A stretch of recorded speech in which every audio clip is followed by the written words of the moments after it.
Good evening, fellow ghouls and specters alike. It's your ghost host with the most tiki here. I'm BlueDragonFive, here to engage in some haunted holiday hijinks by trudging through the catacombs and dusting off the cobwebs as we recount our spooky selection of Halloween classics. So light the jack-o'-lanterns, suit up, and grab the candy dish as we revive and recount tonight's selection, Kim Possible's October 1st. Ooh,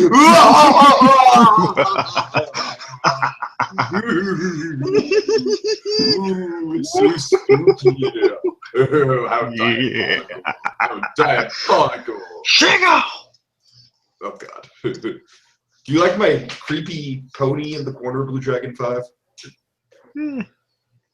I don't know. It was just randomly there, and I was like, that's a little unsettling. I don't know. It's fine. It's fine. So, new location, BlueDragonFive. We're good to go. But tell me, are you excited for Halloween?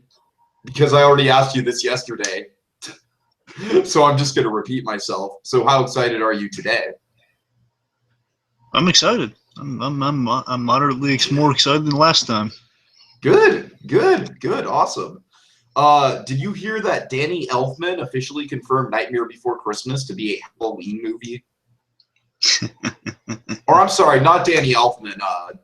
The director. Henry Selick? Yeah, Selick. Well, it's I strongly disagree with it. I strongly. Well, he sided with me. Yeah, I know. Even coming from the horse's mouth. Let's ask Tim Burton about this. I want Tim Burton's opinion about all this. Well, Mr. Burton. Oh, God. Well, it's not really Halloween on Christmas. It's just goth. It's just goth and dark. Yeah, the way you made that sound, I was expecting like an audio clip or something at the radio, like him actually having an answer on the subject, but now my expectations have been lowered.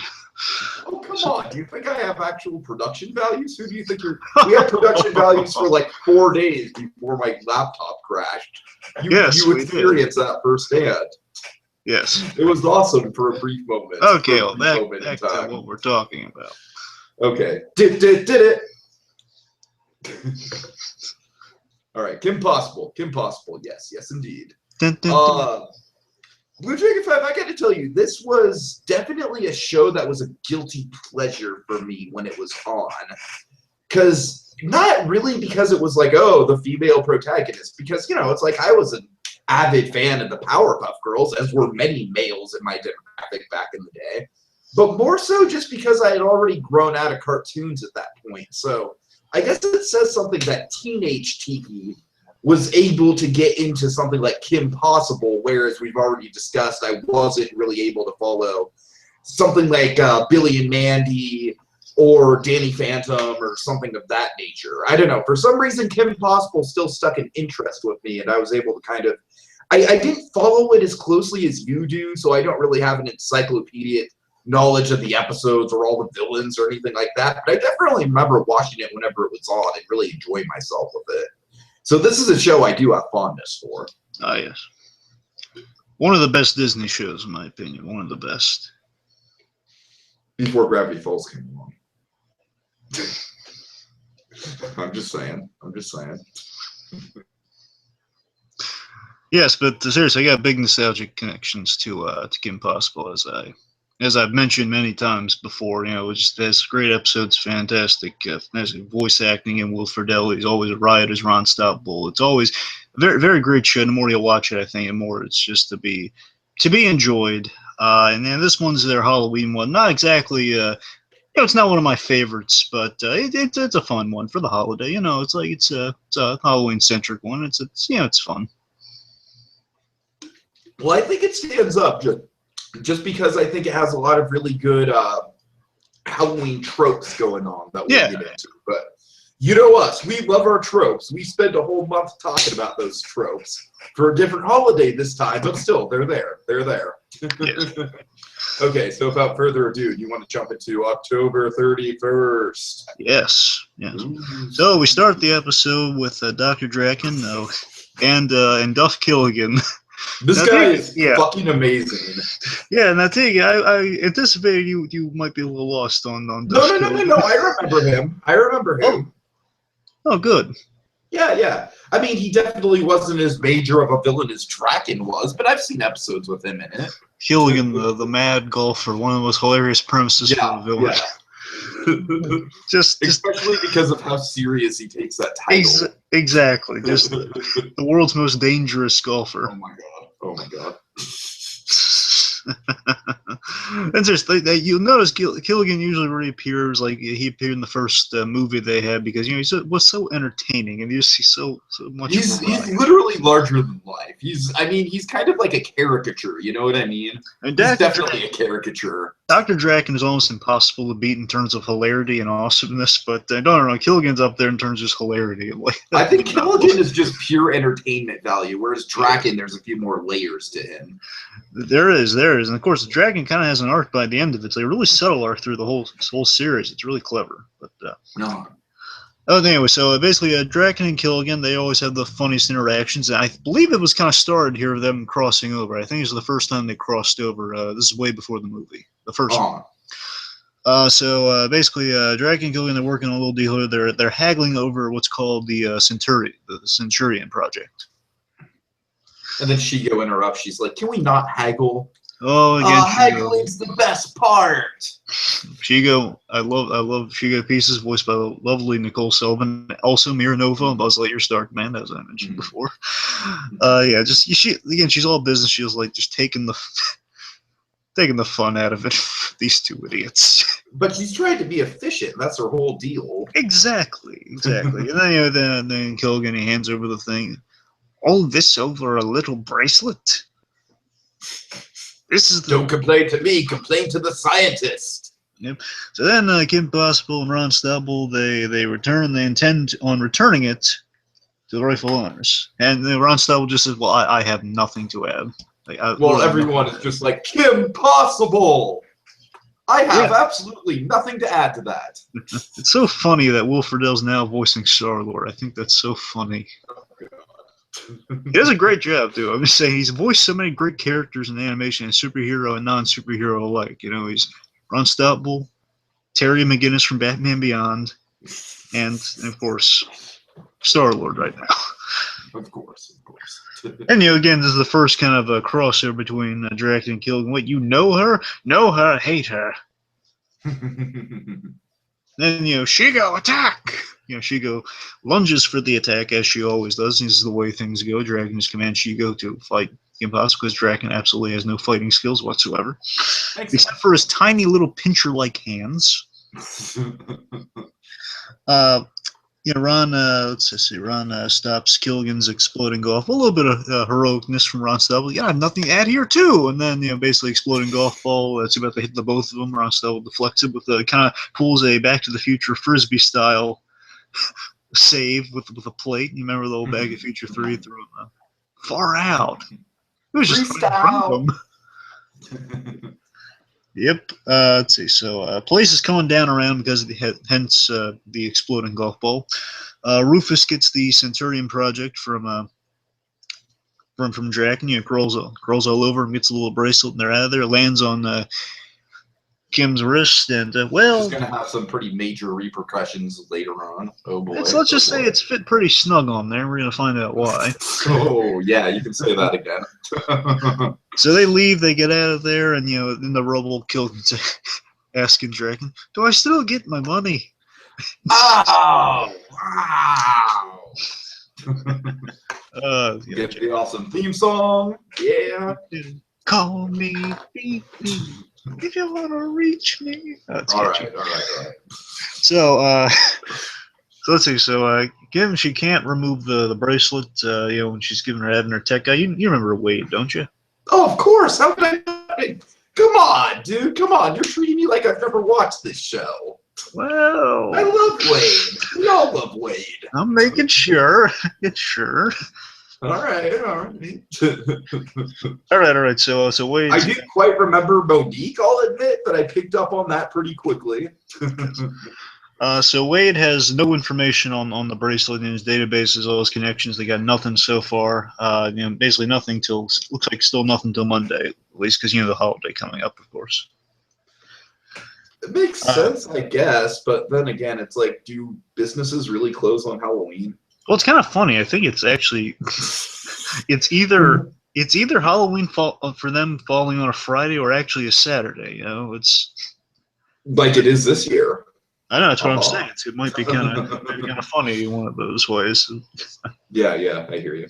Regardless, it's like the idea, I guess, over the weekend, the people have gone over us, Halloween being holidays. Maybe it's like Saturday, Halloween, Sundays, That makes sense. That makes sense. Yeah. And back on Monday. Maybe that's it. I don't know. Okay. Well, scientists have families and trick-or-treaters too. So then Kim gets a call from Monique on the other line. So Monique, for those who may not be aware, just Kim's friend who works at Club Banana, kind of a fashionista in a good way. She knows fashion. She loves fashion. I'd say she's a fairly unmemorable part of this show, because it's like I remembered who she was as soon as she started talking, but it took me a second. Raven Simone. Right. Oh yeah, of course. Yeah, she formerly was a Disney staple. Then she kind of suffered the Hilary Duff treatment of just kind of falling into obscurity for many years. Oh dear. Seriously, it was like this amalgam of Disney stars who just kind of disappeared from the map for a while. Well, Miley Cyrus has managed to stay on the map. That's what I'm saying. I mean, a majority in a bad way, in a terrible way. I mean, at least the good ones had the sense to stay away. Right. They had the limelight in her, or Miley Cyrus's case, the sniper rifle light. Whoa, okay. All right, what's next? Anyway, so here's a call from Monique talking about her party, her Halloween party, her costume party. Mm-hmm. Yeah, it's just building up. Anyway, so then we're at Bueno Nacho. Which is an awesome location. Yes, I love Bueno Nacho. It is the central perk of Kim Possible. It is, and it does actually factor into the plot quite many times. I love Ron's connections to Bueno Nacho because I can relate to it. You have your personal fast food places. Oh my God, I absolutely have my personal fast food restaurants in Petaluma. I totally do. I have my own personal pizzeria that I go to over any other pizzeria. So yeah, I totally get it. So we have our set places, and how can we not identify Ron Stoppable because of that? I mean, it's a wonderful location. And again, also kind of funny that Ron Stoppable has voiced Will Friedle has voiced Deadpool, and Ron Stoppable loves Mexican food, much like Deadpool. It's a conspiracy, I tell you. Like the army of Chris. It's like the army of Chris's meets the army of Friedels. The Friedel Alliance. Don't bring up the army of Chris's. The army of Chris's meets the Friedel Alliance. Oh God. Okay. Forward march. Okay, so back to the episode.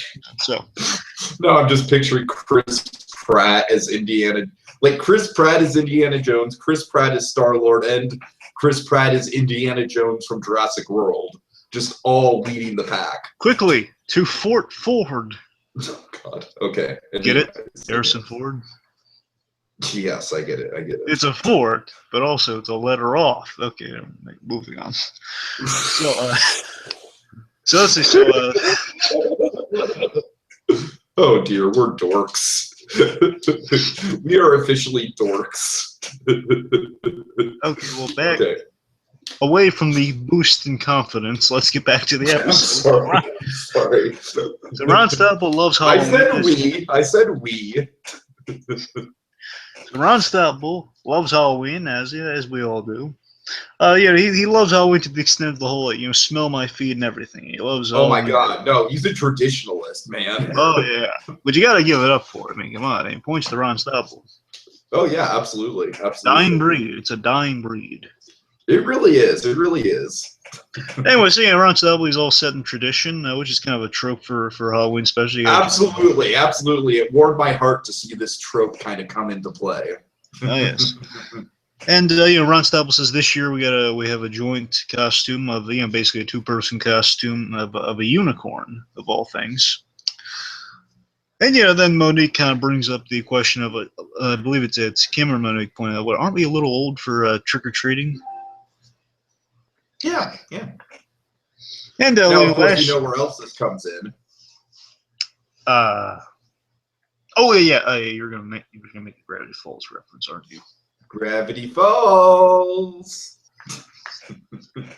Just saying, the plot's very similar. Oh, it isn't. Yeah, it is. It actually is. Gravity Falls wasn't the first. Again, this is way before Gravity Falls. First of all. No, I know it's way before Gravity Falls. I'm not saying Gravity Falls did it first. I'm just saying it's kind of cool.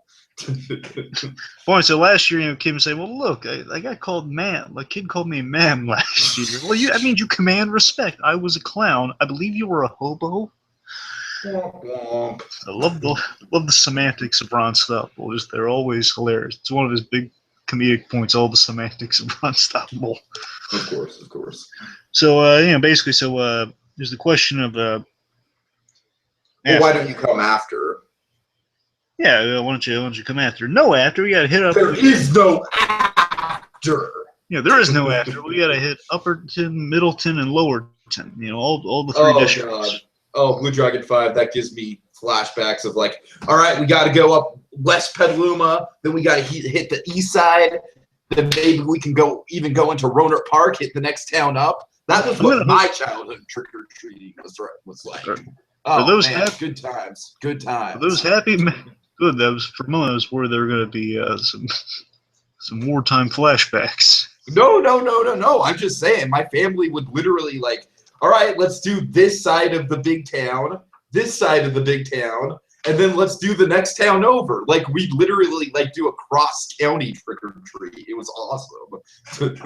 My trick-or-treatings used to just kind of see the pants, look at the decorations around the area. It's, it's a large area. Just make your decision of left or right, but okay. And then when I got older, me and my sister would go out and we just like go for about maybe a span of about 2 miles or so. But back to the episode. Yes, back to the episode. Memories. Gotta love them. All right, so let's see. So then, we basically around Sal's point, we've been doing this since preschool, and then we see one of the big hits of costumes, and this is a little bit like the Gravity Falls thing. A little bit.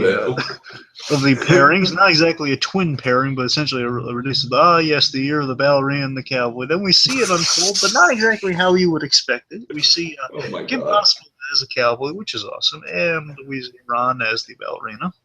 I mean, both of them are adorable, like legitimately adorable. They are. So, meanwhile, at the Draken Lair. Yes. So, Red Draken's Lair. Anyway, so let's see. So, Gilligan is not getting paid by Draken because obviously Draken did not receive, or at least get to keep, the item in question. So he won't pay Gilligan until it's in his possession. You're a criminal! My fellow, I repeatedly tried to take over the world. Of course I'm criminal! I love Draken yelling at people on the phone, by the way. It's just always such a funny set. Alright, fine, then I'll sell it to someone else. If I don't get it again, I'm selling it to someone else. Shigo! Indoor voice, please. You see, Shigo walks in the room saying, use your indoor voice, please. Do we have any information on the thing on Kim Possible? Do we have any information on the device? Well, it's on Kim Possible's wrist as they listen into Wade leaving a message at one of the various scientists to see and get some information on it. Well, it's still stuck on Kim's wrist. We'll get some information, call back so we can get it done before Monday. Well, maybe we can help. Very sinister. So let's see. So then we got Kim Possible and her father. Again, I love her parents. We got both doctors, different fields. Bear in mind. We got Dr. Possible, her father. He's looking at as interesting, as in stuck till Monday, fascinating, or basically it's fascinating, like stuck till Monday, fascinating. Yep, stuck till Monday, fascinating. Yep. The Jim thinks that the mother can get it off.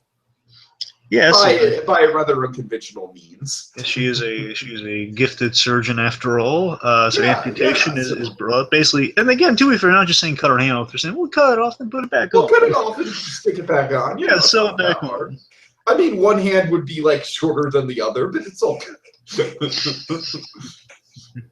Now, I love Mr. Possible's delivery of this, where he's like, again, the wonderful Gary Cole. Tim, there will be no surgery at the dinner table. Bill Lumberg himself, folks. Oh, really good, really good. So let's see. So then I love this. Again, I love her parents. Mom Possible here. She brings Mr. Cadaver to the boys. Latex dummy used to scare the. Basically, it's used in the dissections in the for the med school kids. And basically, what they're going to use Mr. Cadaver here for is for the Scared for Care haunted house at the hospital, which I think is a lovely idea, by the way. Yeah, that's cool. That's cool. It is. I like how they kind of bring that to the forefront, telling the kids, there are these little hospital events, on the house, and it's for good cause. Good cause. Yeah, no, absolutely, for sure. And anyway, so Kim's questioned the boys. Wait, you're helping out with the Scare for Care? Aren't you going to go trick or treat? Well, we're over candy begging. Oh boy. Oh, that's gotta hurt. It does. To be fair, these guys are. That essentially is what it is. It is essentially candy panhandling. Yeah, but it's actually, when you do it right, it's kind of like a trade of hey, look at some cool costumes, get that warm, fuzzy feeling, and in exchange, a little candy. That's really what it's about. That's the. But if a grown man showed up on your door with a cool costume, would you have that same sort of opinion? I go to Comic-Con. Yes, I would give that man some candy. Okay, fair enough. I applaud you. Heck, sometimes I'm that guy myself. Am I handing out the candy? Yeah, stop by if you guys say hi. What if it was someone dressed as Barbara? If I were Jim Gordon, I'd pull out my gun and I'd frighten some children. Okay. Moving forward. So let's see. So Kim Possible here's Josh Mankey is going to be at the party. So Wade interrupts his snooze and basically Wade's dressed up in costume. Wait, you're going trick or treating? No, leave my room. This is the point in the show early on where basically it's like the last season Wade didn't leave his room. Which is kind of an interesting sort of social commentary in a way. Yeah, and actually, Tika, they watched it. I don't know how extensively you've watched the show, and since we've talked, that's why I'm kind of questioning how much you know about the show. But there was a point. Basically, what they did with Wade's review was really awesome. It was that he went to extraordinary means not to leave his house or leave his room. He would even instead of his mother going on vacation, like for Mother's Day or something, I forget. He create a holographic room. So basically, it'd be like the ultimate vacation experience. Like you go to the beach, but it'd be a hologram room. Right. So we go to all these extraordinary means, and basically, when his technology was taken away from him by these guys really trying to shut down Kim Possible, saving people for free. It was a group. It was called Team Impossible. Basically, when Kim Possible was summoned for her first mission, it was a typo. So they trying to contact Team Impossible, so Team Kim Possible. Anyway, so these guys, they spiked Wade's system, so they sent a virus or something to fry all his technology, and he was so depressed and everything, and basically he was so angry at that too. He basically left his room, and it was such a big deal. Like he almost atomized these guys. Right. That's cool. Really awesome. And from that point forward, whenever Wade left the room, it was a big deal. Pretty cool. Sure. Definitely. Anyway, so in this case, Wade, instead of leaving his room, he's trick-or-treating online, which I think is kind of an adorable concept. It's an awesome concept. Yeah. Just video chats with his buddies, and they get candy credits or something. Yeah, candy credits. Okay, let's see. So we got Draken and Chigo. They're looming over the house, in their little hover car, which is awesome. I love Draken's regular vehicles, his awesome hover car, and they're spying on Kim Possible using one of those little radio frequency devices, listening in on them. It never works when he's roaming. It never works when Draken's roaming, and neither does similar problem for Duff Gilligan. Never works when I'm roaming. So basically, Kim Possible, she is called by all sorts of people during this scene. So she is called by Ron. This is a great scene. This is a great piece of comedy right here. It almost kind of reminded me of Abbott and Costello or something like that. Something like that. So Ron called. I mean, obviously, Abbott and Costello is a two-man routine, but I'm just saying. I mean, it's comedy. Even with the one-man comedy routine, even with Luke Costello doing Alexander 4444, I'm not sure it holds up to that comedy. All right, fine. But hey, I'm trying to praise your show here, all right? No, I'm not knocking. I'm just saying, they're both equally fantastic things. Look, I'm just saying, this is a really, really fantastically timed piece of comedy right here. It is. Okay, so Ron calls. So Ron calls, and Monique's on the other line. So that's the setup here. So Ron's calling, Monique's on the other line. You got both our villains listening in, so it's kind of an Abbott Costelloian setup of like, all things are going to go wrong here. That's the setup, like Mr. Fields listening outside the door and Mike the cop at the ready, that sort of situation. So, Kim Possible, she lies. Bum, bum, bum. Seriously, now, I was worried that you were going to... So, Kim... Let me get some... No. Hold on. Never works when I'm rolling. Okay, do it. So, Kim Possible lies.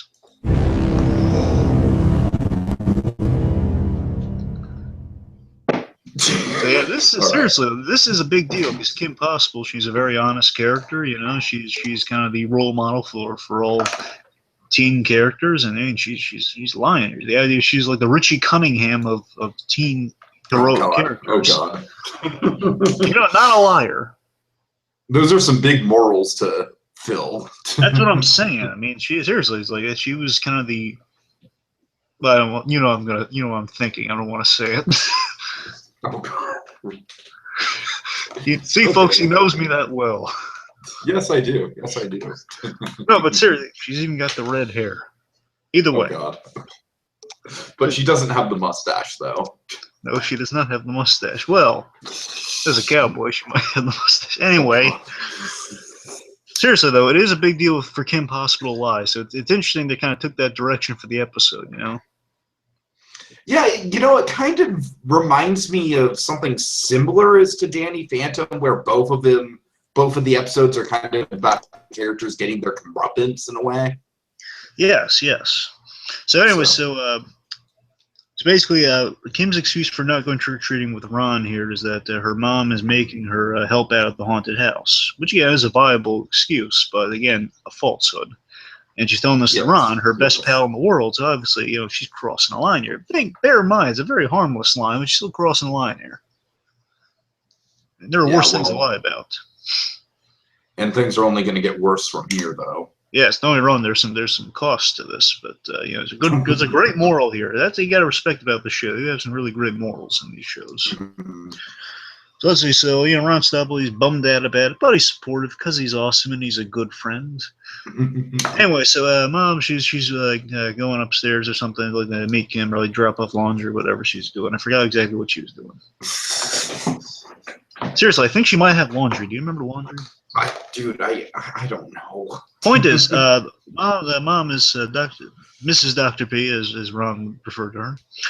She is surprised that she's surprised like the boys are dying to drench you in fake blood. At least I hope. At least I hope it's fake. I thought it was hilarious, by the way. So he's going to be at a hospital, so I mean. Yeah, that's true. I mean, there is going to be blood lying around somewhere. Yeah. Oh boy. Yeah, so then she lies to her mother. Right. Well, I promised to go with Ron. It's you heard wrong. I promised to go with Ron, and so again we get some ominous music playing. Dun, dun, dun, dun, dun, dun, dun. And as that's playing, the bracelet is acting up a little bit. It's pulling a Pinocchio, shall we say? In a way. It is, but before we get to that, so our villains here have heard certain information. So Killigan. Killigan hears, oh, she's going trick-or-treating. Well, isn't she a wee bit old for that? That's fine. And Draken hears the other side of that, and then tells Monique, see you at the party. So then she notices she now has a gauntlet. Her bracelet's turned into a gauntlet, and Wade's kind of providing some commentary, some analysis on this, saying it's nanotech controlled by biometric parameters. Now, what that means, Tiki, quite simply. Well, it means we have to get Hiro Hamada in on this. I mean, he's the king of nanotechnology, isn't he? No, seriously, it's really this great little. I like how they're applying some real science here. It sounds really cool. This biotech, basically, your emotional state triggers the nanotechnology to reveal the rest of the armor, which is really clever. What you need in the moment appears from how stressed you are in battle. Yeah, which is interesting. Very clever. Okay, let's see. So then let's see. Where are? Oh yeah, Wade gets a call in the midst of the spy by a friend of his in this really cool looking mask. You know, he sends candy credits. Back to the plot. So, Wade, did you just lie to your parents? After the mother says goodbye, and good luck with Ron. Yeah, sure. And then the thing grows more. Wait, did you just lie to your mom? Well, yeah. Now there's an arm. I know, shocking. I know. So now the gauntlet has turned to like a whole armored arm thing, kind of getting some Tony Stark stuff going on this episode. A little bit. I must say, it kind of bugged me a little bit that when it was growing, she didn't really notice it at all. It wasn't until she hung up the phone with Monique that she's like, "Holy shit, my arm is now kind of like robotic. What the hell?" No, it was a gauntlet at first, then the arm. All right, fair enough. I don't know. Anyway, so then basically it's determined that lying triggers the growth, and it's based on a stress trigger. So and for you, battle isn't stressful, but lying is. Again, Kim Possible rarely lies, and of course makes absolute sense. That's what will trigger it now. Yeah, lying. I really like that logic. That's really good. Again, so the idea that Kim Possible, one of the charms of her character, is that she's such kind of an upstanding character and such kind of the perfect girl. In a way, that you still care about her. She has sort of stresses about the day and the idea of this unique situation. She doesn't go through all the normal teen dramas, but with that, those like her big distraction, like her big deviation from focus, is doing something very positive to help the world. I mean, it's stressful, but she's actually stressed out. It's her character flaw. She's stressed out about the teen things, the little things. Right. That to her is the real danger of the situation. Of course, the premise of the show. Anyway, so way to go, Pinocchio, as Wade says, and of course, Pinocchio. Luckily, it's a Disney show. Yeah, they can get away with that for sure. Okay, so and then the parents leave, and then Ron knocks on the door. He says, "Oh, your parents just left. You're not with them. Can we go?" Yep, a little bit of hope there. So Ron's confused after a little glimmer of hope, and she lies again. Not a good idea, Kim. What are you doing? You're tearing him apart, Kim. Anyway, Ron pawned half the costume off to her just in case she finds some time to go trick-or-treating with him, and basically half the unicorn costume. Stop staring at me like that, he says to the depressed-looking half of the costume. It does look very depressed, doesn't it? It's kind of an Eeyore unicorn. Even. Oh god. Okay, let's see. So then Monique calls Josh.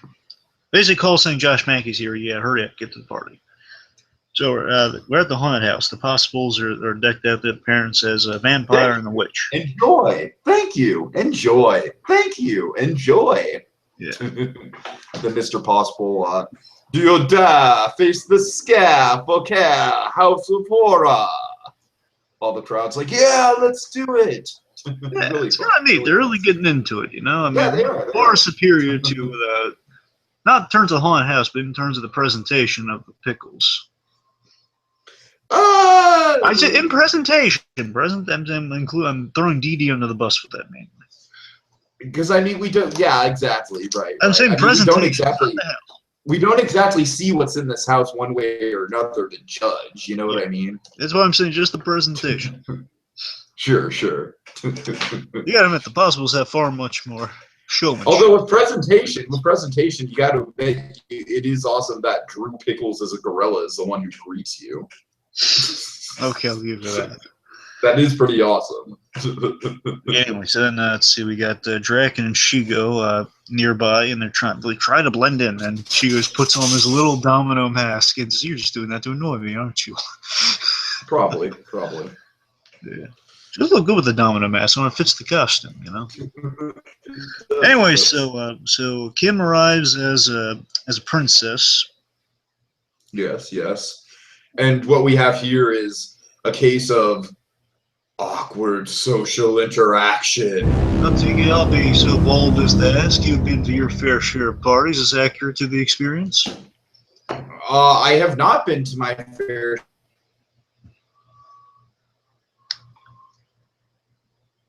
parties. Exactly. Know what to say. Sorry about that, folks. Tiki cut out for mine. Tiki, what'd you say? Did I cut out? Can you hear me now? Yes, I can hear you now. Okay, good. I'm just saying, like, I'm never good at parties, and the rare times I do go to parties, I say awkward as shit things that make me just regret ever going in the first place. Right. Yeah, again, Kim possibly, whenever she's around boys, you're making the insecure small talk. Again, she can fight crime, fight all these villains. When it comes to like the small stuff, the teen stuff, it again makes all the sense in the world because she's a real girl after all. When she goes through this stuff, insecure. That's where her faults are. And it's a hilarious compare contrast, you know. It's a hilarious little thing. So, yeah, she's making insecure small talk with Mankey. Now, what do you think about Josh Mankey, by the way? I never got your view on this guy.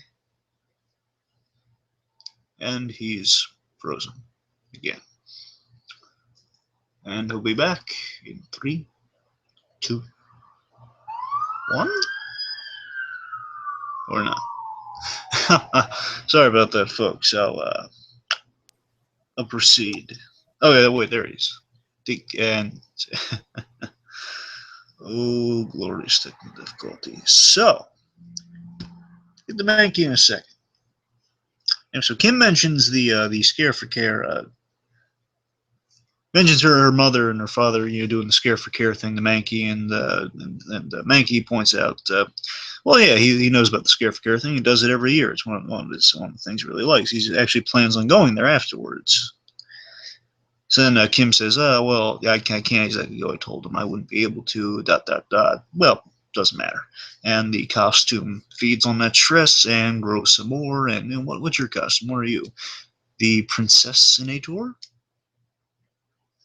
It's a good rationale. It's a cool looking costume. It's a little princess, this pink frou-frou princess dress on top of this really awesome armor. It's kind of like knight meets princess. Never really thought of it before. It's really kind of cool. Anyway, Kim obviously stressed over this encounter, and not just the encounter, but the fact, okay, she's becoming more robotic, or in this case, cybertronic. Heads to the bathroom. That away, partner, as Monique aptly says. Meanwhile, before we get to the next scene, because it's important, because it's entertaining, because it's fun, I'm going to stall for Tiki. So, folks, how you liking the show? And he's back. Damn it, Barbara!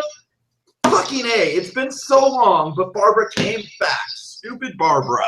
You know what? I've had enough to hear with Barbara. I tell you, BlueDragonFive, the nerve. Okay, I apologize. Okay. So, my opinion on this Josh guy, I honestly don't really remember him.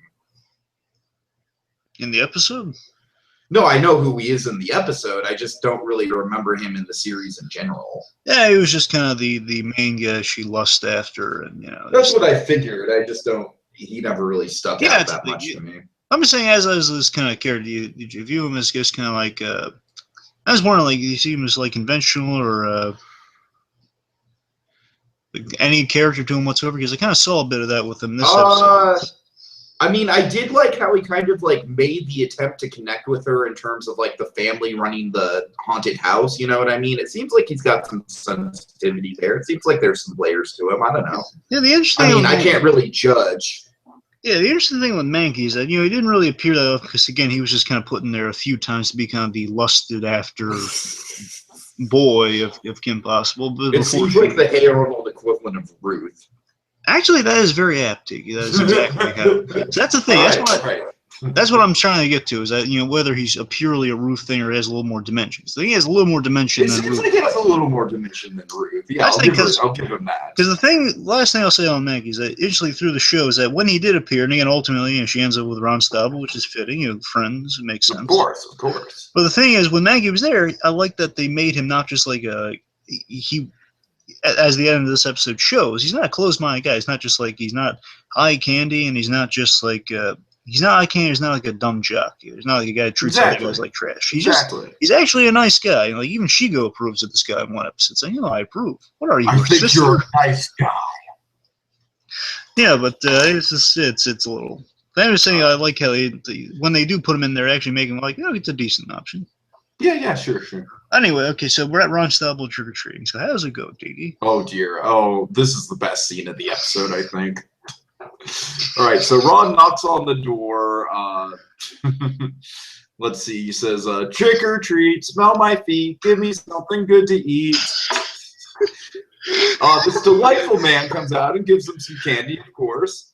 But then Ron gets scolded by a kid who's probably about half Ron's age. So he's like, "Hey, mister, don't do the smell my feet thing. It's lame." And then what does Ron say in response? Unicorn came to play. Unicorn came to play. Oh, God. Oh, God. Will Friedle is a master of comedy. He really is. He knows what emphasis to put on mine. Just throwing all the energy he has in Trick or Treat, smell my feet. You're not a unicorn. You're just horses. I love that they got away with that joke, by the way. I am so thrilled. Yeah, that was funny. So then Killigan appears to cut off that bit of censorship. So Killigan appears, and of course, the kids think, "Oh, he's dressed like a girl." I believe that's Tara Strong pointing this out, too, by the voice, by the way. Probably sounds like it. She's dressed like a girl. And, they're laughing their heads off. I'm no girl. I love how Ron is actually sympathetic towards Now, this is a regular thing. Ron is always sympathetic to the villains, and he's awesome like that. He's like one good kind of... Duff. Kids can be cruel. Aye, but I can be much crueler. Oh, boy. Where is she? What do you mean, where's who? Where's Kim Possible? Well, she's not with her parents. And again, I like how Ron's like directly giving them answers, but he's nicely picking on the fact. I should probably keep this a safeguard secret. This information. Right.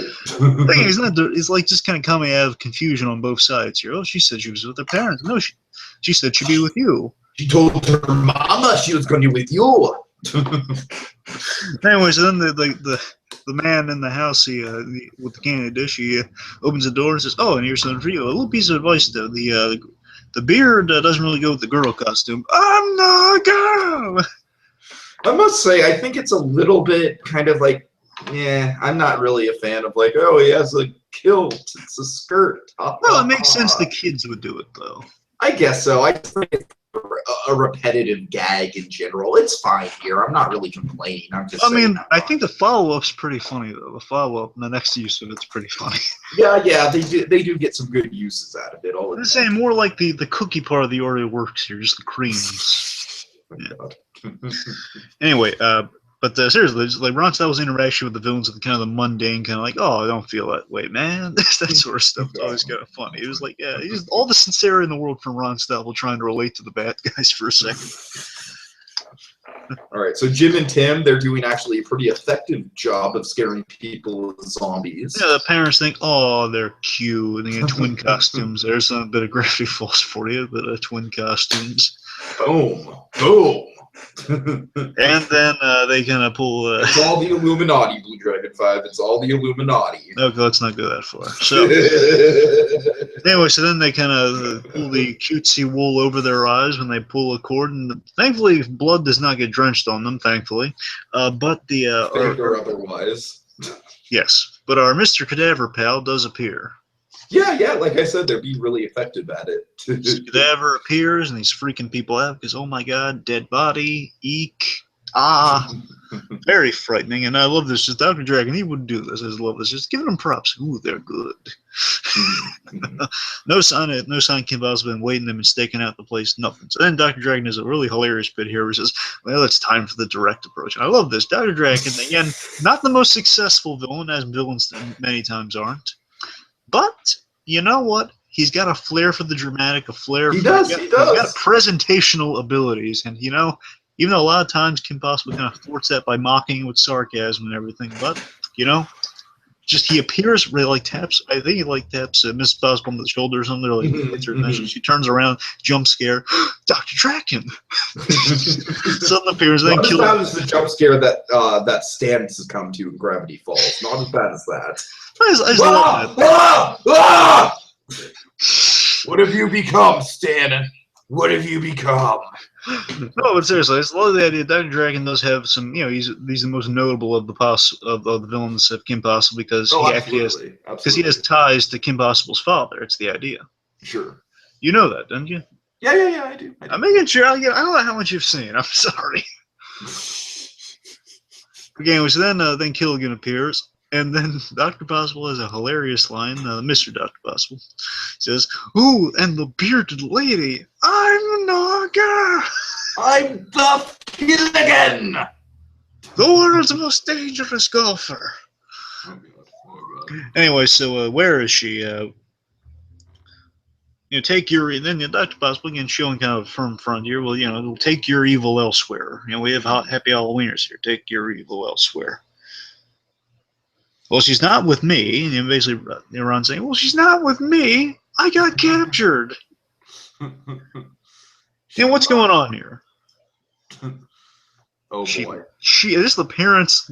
Get it ready, would you? So this is the moment here where the parents just look to each other and say, she lied? She lied? Kimberly and Possible. Wherever you are, you are in big trouble. And again, you gotta bear in mind, folks, these are the most understanding parents you could ever imagine. And they say that. And again, they have a perfect kid essentially. When that happens, egad.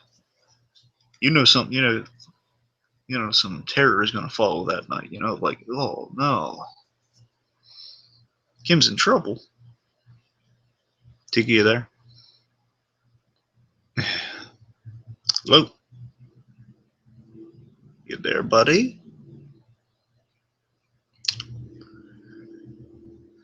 Barbara. Yes, I'm going to follow this in the way of Dr. Possible. Wherever you are, Barbara, you're in big, big, big trouble. Not that he said big, big, big, big, but, I'm not too keen on Barbara. Keen. Silly joke, I know. I'm sorry, folks. I'm stalling for Tiki at this moment. I'm going to give him a few more beats before I move on. Just a few more. Let the silence of disappointment just, wash over you for count of 5. 1, 2, 3, 4, and he'll be back in actually 5 seconds, but let's get my place here because I'm surely going to be thrown off by the time he comes back. And he's back! Yeah, I am. Hi. Okay, so after the she lied revelation, we see Kim Possible. Yes. So Kim Possible in the mirror deluding herself. There's nothing wrong. Everything's fine. And then, of course, the stress fate now kind of dawning on her. The full transformation occurs as she exits the bathroom. Everything's fine. Full costume. Really cool looking armor. And, well, girl, that look is scary.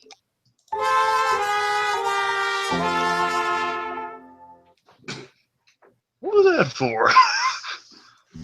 Oh, I don't know, just because she's trying to play it off all cool, and then she comes out, and it's just obviously not cool at all. Okay. It's in fact quite terrifying.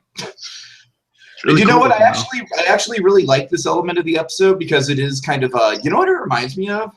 In a very, very kind of like loose way, it reminds me of the Haunted Mask. The Haunted Mask from Goosebumps. I know from the reference on that one. Sorry. Oh, it's a Goosebumps episode where a girl has a mask and then it kind of becomes part of herself and it keeps growing and growing. It's cool. It's cool. But yeah, no, I like the idea of this piece of technology that she can't really get rid of. That's kind of like, kind of like warping its way onto her. It's almost kind of like Frankenstein-esque in a way. You know what I mean? Yes. No, it's the idea her lies are kind of. It's all compounding on her. It's like weighing on her in a way, like just engulfing her in a lie. Sure. It's like basically, It's kind of like the shell she's putting around to protect herself is now literally kind of entombing her in it. Indeed. Like this false protective layer. Anyway, but there's also, what do you think? I love this, the cool excuse for she's like the princessinator. It's like this. It kind of reminds you of like this old-timey like knights in shining armor with the princess dress on. Looks kind of cool. Well, it kind of reminds me of my zombie Jim Henson costume, to tell you the truth. Kind of an awesome, hybrid. Right. I'm just saying. Okay. Don't judge me. Don't judge me. I'm judging that it's gone now, but I'm not judging. I'm judging you on like an 8 out of 10 scale right now. Like, man, that was a foolish mistake. But we're moving on. Okay, you know what? I'll literally tell you the reason why I shaved my beard off air. Okay, off air. Well, off air. now I feel I've overstepped. I don't want to know. I think you have a little. I'm sorry. I'll apologize now. I'm sorry. I had a panic attack at the library, and then I wanted to shave my beard so people wouldn't recognize my face. There. All right. Sorry. I'm sorry. Now, okay, moving forward. Do you feel bad now? I feel a little bad. I'm sorry. No, I'm not trying to guilt trip you, man. It's all good. I feel a little bad. Okay, so after Kim Possible is deluding herself, and again, full transformation occurs. Really cool armor. That look is scary. Okay, what's going on here? So, what are you again? Josh Mankey asks. I'm a stinking liar trapped in a high-tech battle armor. Well, I wouldn't have guessed that. That was a great line. Just again, Kim Possible's like just this great expression. Just like, yeah, well, I'm a stinking liar. It's like it's now dawning here. Well, I can't avoid it now. Just look at me now. It's just this is great. I feel guilty about all the stuff I've said, and now just pointing at, well, there's no escape now. I'm accepting what I am, and I just got to figure a way out of this. So Monique answers the phone because Kim's communicator is underneath all that armor. And he calls on the home phone. Kim can't come to the phone right now. What's going on? Big problem at the haunted house. It's on the news. Oh, boy. We cut to the haunted house, and Dr. Dragon on a megaphone versus Gilligan on a megaphone. Yes, they're trying to one-up each other. I am Gilligan, the world's most dangerous golfer. Hey, get your own crime scene. And she goes just basically like, ignore those two. And then Shigo asking the legitimate questions here, asking the parents, wait, you expect me to believe me? And wonderful delivery by Cole Sullivan. You expect me to believe that the Kim Possible lied? And then I love this. Runs to the whole. And again, just because I think only Wolfredo can get away with a delivery like this. Just, again, all the sincerity in the world behind the most absurd dialogue you've ever heard with the utmost conviction. Just, it's almost like a freakazoid when in the Candlejack episode, like he took off the rope and gave like a Jerry Lewis style kind of addressing the camera type moment of like, I just want to take a moment here to address nice people watching, and I just want to say Eddie Asner. I mean, we love him. We do love him to pieces. And Joe Leahy, I don't know what it is, but I want part of that. Stuff like that. All right. Please I'll take a moment here just saying, well, you know what? I'm actually worried about the slippery slope. How long will she go? What kind of inhumane monster will she become? Apparently a Cybertronic one. Apparently a Cybertronic one. Yes. As Dr. Possible, which is a great punctuation to that. And then she appears, and then our villains are like, wait, all of that from that wee little bracelet? So the suit's power, Kim Possible warns the suit's powerful, it's controlled by emotions. Mm-hmm, mm-hmm. And she's feeling pretty nasty right now. So count to 10 or something. Wonderful line by Shigo.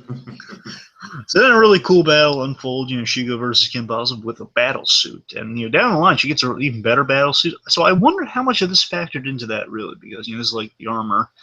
Like before it's like it turns like a natural kind of like much more fabric based. I actually met I met Dave Bullock, and Dave Bullock did the opening for the Kim Possible show. Now, I also believe one of his contributions was he developed the battle suit. So I'm not sure. Yeah. Well? Yeah, I'm here. Sorry, just making sure. I mean, then again, he just did your audio was kind of cutting in and out there for a sec. Anyway. Yes. Okay, point is. Damn it, Barbara, come on. Yeah, moving forward. So basically, awesome battle unfolds here in the cool battle suit, just using these measures here. And again, Kim Possible at this moment doesn't know how to pilot the suit, so she's using lethal measures, which again, she doesn't want to kill Shigo, obviously. Mm-hmm. Yeah, of course. So I like how they're kind of addressing that within the battle scene. You don't see that every day. It's just a Disney show, nonetheless. Nowadays, a little more so. It'd be as awesome as Superman trying to avoid destruction in the Man of Steel sequel, potentially. Yes, in the last minute. Go over there. You go over there. I knew he. Oh, Max Landis, you truly are a genius.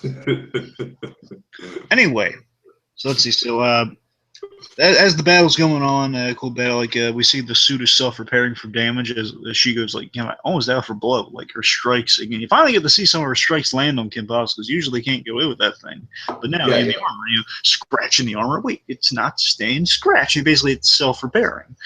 Mm-hmm. A lot of slashing, which is really cool. Give Shigo an opportunity, kind of Kruger-like almost. All the slashing. So let's see. So then finally, Kim Possible gets a little handle on. So now she's in a better state of mind, I guess. Like now she feels she's in a little more control. Less lethal measures. She gets kind of repulsor technology, kind of a la Tony Stark. Mm-hmm. It's literally just kind of repulsing the villains away, which is neat. Let's see. So then Ron Stubble, hops up to her and says, he is tied up after all. Well, not tied. He's handcuffed. He says, "Wait, you're despite your newly acquired power as being the coolest thing I've ever seen in my life, I can't believe you lied to me." Hello? Darn it, Barbara. It's like an in memoriam with Tiki here, folks. Well, because it's Halloween, let's talk about some haunting here. So you know what? I like getting to know Tiki's spirit, but he's always just looming around, though. But he's just it's a shame he's gone. Really, it is. No, I'm here. Good. So moving forward with the episode. Is it a shame I'm gone? Is that what you're talking about? I was taking people through your obituary because you look like a still frame there. Like an in memoriam. Obviously, some internet troubles are happening here, and I know we'll have to fix that. I know we'll have to fix that, so don't worry. I'm well aware that this is a problem. So. Okay, well, the last thing I said was Ron Stubble. I can't believe you lied to me. And I was about to play. So then we get an intervention going on by Kim's friends and family here. So where were you? If you basically asking where were you if you weren't with him, weren't with me? Well, I was at Monique's party, and then the explanation again. Kim Possible, she feels truly guilty about it. She gets it all off her chest, and in the process, through that extraneous explanation and covering all bases, real rapid fire, good for Kirsty Carlson Romano. She literally gets it off her chest when the armor is now gone. Back to the Centurion Project was now off her wrist. So she's clean. She fends our villains off here. Dispatching with Shiga, a classic way. And before things escalate too far, Dr. Draken is picked up by Dr. Possible in an awesome way, saying, "I like a word with my daughter." Oh, yes, sir. You gotta remember, the reason Dr. Possible gets away with this is not just the fact he's an awesome pup, because again, these two go back a ways, which just goes kind of a fun little. Exactly, totally. And then this is one of my favorite conceits of the episode. Draken, of all people, is extremely disappointed with Kim. Kimberly and Possible, we need to talk. And then we cut to our villains being led away, and they're all they're all disappointed. And all the villains are disappointed, or just giving like a little PSA to it's like the ultimate PSA to kids out there saying, "Listen, kids, even if you lie, the villains are going to berate you and be disappointed." It's like they don't even care that they're being arrested and that their plan failed. Literally, the one thing on their mind is how disappointed they are with Kim right now. It just shows you, it's this kind of hilarious, almost like a Flash and his villains dynamic with these villains, Tiki, of how these guys, they were genuinely disappointed in Kim Possible if she lies. Exactly. It's hilarious. Well, you know what? She'll be married like they're just going to have their disappointment. And then Killian has the line that ends all lines here. He says, "Oh, she'll be working long and hard to regain my trust." Oh God! The utmost sincerity. More sincerity than a pumpkin patch, really. Oh boy. So then Kim Possible, she apologizes. Apologies all around. Then you run saying, "Well, I'm behind schedule with my trick or treating because of all this. Duff Killian captured me." And then the parents, they kind of, pound at home where it's like innocent people could have been hurt. That's really what the problem is here. I was so happy they got that in there, because that showed. Oh yeah, totally. Fronting our hero with the aftermath, the actual cost that could have been had there, Yes, innocent people could have murdered. It's a scare for care things. People who are going to help other people could have gotten hurt. That's not good. Then the Tweebs of all people. That's their loving names for these guys, the Tweebs. They point out, again, the obvious here, which is really a great PSA to the kids out there. So that was the thing. It's a very Richie Cunningham lifestyle. Like, you just ask for it. Pretty much the parents will be cool with it. If you're responsible, you save the world on a regular basis. Really, what would they say to deter you? So the Tweebs point out, you didn't need to lie. I mean, Ron's your friend, and you think Mom and Dad, they wouldn't have let you go? Right, exactly. Makes Man, even sense. the Tweebs are making sense. So then basically Dr. Possible grounds her for a month, which she kind of deserves. Yeah, I'd say so. Yeah. I'm still a lenient kind of guy. I go for 2.5 weeks. That's me. And then this is a really good payoff with Josh here. Yes, Mr. Mankey. So again, this shows you that Mankey isn't just he's not a one-trick pony. No pun intended. No, exactly. He's not just like the hot, shallow guy in the corner who doesn't have any sort of personality. That's the thing. I mean, Mankey didn't really get to do a lot when he came back after this. I mean, he would have he had a date with her in one episode where it's kind of a similar premise to this one. Now that I think about it, it's that she has a ailment of some kind. Oh, no. And Draken and she are trying to make it worse. And it's basically she's embarrassing herself out of existence because of a chemical that's been sprayed on her. You embarrassed me in front of him. It's literally like that, Tiki. I kid you not. She is literally a hole to another dimension is appearing within her stomach and sucking her body up into it. Okay, anyway. So Ron, Ron, because Kim isn't available with Josh to go to the haunted house, Ron's like, hey, I've got a list of all the insomniacs. You want to go hit them up? I love the logic of that. Well, if they wouldn't be up, they can still give you candy. Right. He's very thorough, that Ron Stubble. People are always going to write him off as the buffoon, but seriously, that guy's got talent. He does. Oh, God. So, so Ron and Josh just go trick-or-treating out into the sunset like goddamn Baloo and Bagheera from the Jungle Book, and it's beautiful. Yep, and I love that Ron Stubble is giving him, but again, the utmost sincerely is going to be awesome. Showing Mankey's not just a one-trick pony; he's down for it, putting on the unicorn costume, despite the fact he's already dressed in a pirate costume. Oh God! And all you got to do is wear this, and then Kim saying, "Well, I can go with you guys next year, right, guys?" And that's her comeuppance for our hero. Not as bad as Danny Phantom's comeuppance for their hero. No. I would have felt very bad for Kim had she had to go through that torture. Yeah. Let's leave that to the ghosts that can pull stuff out of their digestive system.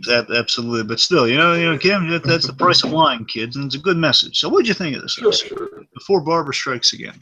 Oh, good. I did. Like you said, it's not the best Kim Possible episode, but I do think in terms of just being a good Halloween episode, it kind of meets all the marks. Yeah. I really like the whole dynamic of Ron and Kim because I can relate to that kind of stuff. That's one of my favorite sort of Halloween storylines. Like, when are you too old to go trick-or-treating? I really think... Exactly. I really think that there's some good comedy going on, especially like that bit with the phone and she's trying to juggle so many conversations on the phone. Really, really good pair of villains with Draken and Duff. Really, really outstanding. So overall, I think it's a very good episode. Oh yeah, it's a fun one, all right. To me, it'll never replace my favorite episode, which is probably the Tutor for Two. That one has Ricardo Montalban in it. It's a hilarious team up episode. I just love it so much. But this one's fun. It puts you in the Halloween spirit. Again, trick-or-treating. You got some haunted house going on. You got some battle armor. You got some cool action. It's a fun one. It is. It's a good one. It really is. Yeah. So all right. On the penultimate Christmas, well, I almost said Christmas in July. Well, you still said Christmas, so. I know. On the penultimate haunted holiday hijinks. Speaking of Christmas in July, I think one of the best podcasts that we recorded in this year's Christmas in July was the Rocket Power podcast. And we'll be doing it again with the Rocket Power Halloween special. So look forward to that before Halloween comes up, and then we've got a very special finale for Haunted Holiday Hijinks as well.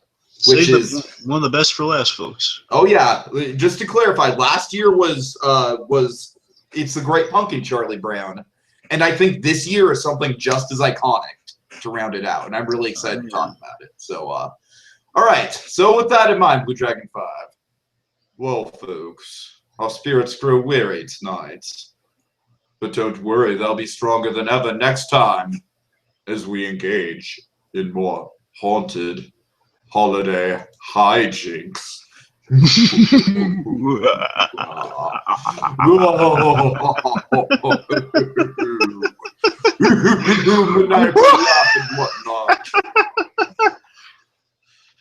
Unicorn came to play.